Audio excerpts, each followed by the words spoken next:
നടൻ ദിലീപിന്റെ ശബരിമലയിലെ VIP ദർശനത്തിൽ വീണ്ടും കർശന നിലപാട് ഹൈക്കോടതി എടുക്കുന്നു. ഇത്തരം പ്രവൃത്തികൾ അനുവദിക്കാൻ കഴിയില്ലെന്ന്, അത് നിയന്ത്രിക്കേണ്ടതാണെന്നും തിരുവിതാംകൂർ ദേവസ്വം ബോർഡിന്റെ ഉത്തരവാദിത്തമാണതെന്നും ഹൈക്കോടതി പറയുന്നു. തിരുവിതാംകൂർ ദേവസ്വം ബോർഡിനോട് സത്യവാങ്മൂലം നൽകാനും കോടതിയുടെ ഇടക്കാല ഉത്തരവ് വന്നു കഴിഞ്ഞു. ശ്രീകാന്ത് തത്സമയം ചേരുകയാണ്.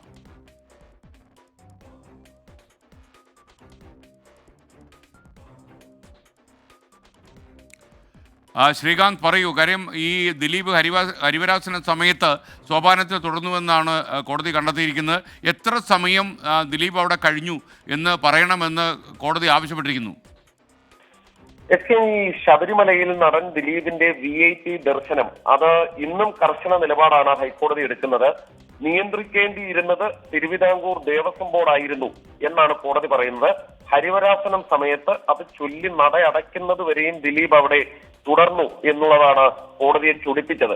ഹരിവരാസനം സമയത്ത് പരമാവധി ഭക്തർക്ക് ദർശനം നൽകണം, കുട്ടികൾക്കും സ്ത്രീകൾക്കും മതിയായ ദർശനത്തിന് സൗകര്യമൊരുക്കണമെന്നും കോടതി വ്യക്തമാക്കുന്നുണ്ട്. ഈ ദിലീപ് അവിടെ നിന്നതിന്റെ CCTV ദൃശ്യങ്ങൾ ഇന്ന് തന്നെ പെൻഡ്രൈവിൽ ഹാജരാക്കാൻ പറഞ്ഞിട്ടുണ്ട്. തിരുവിതാംകൂർ ദേവസ്വം ബോർഡ് സത്യവാങ്മൂലം നൽകാനും ഇടക്കാല ഉത്തരവ് ഇപ്പോൾ പുറത്തു വന്നിട്ടുണ്ട്. അതായത് വിഷയം തിങ്കളാഴ്ചത്തേക്ക് മാറ്റി വെച്ചിട്ടുണ്ട്. പക്ഷേ അപ്പോഴും ഈ വിഷയത്തിൽ വിട്ടുകളയാൻ ഒരുക്കമല്ല എന്നാണ് കോടതി പറയുന്നത്. കടുത്ത നിലപാട് തന്നെ ഉണ്ടാകും. വിവരങ്ങൾ നൽകിയത്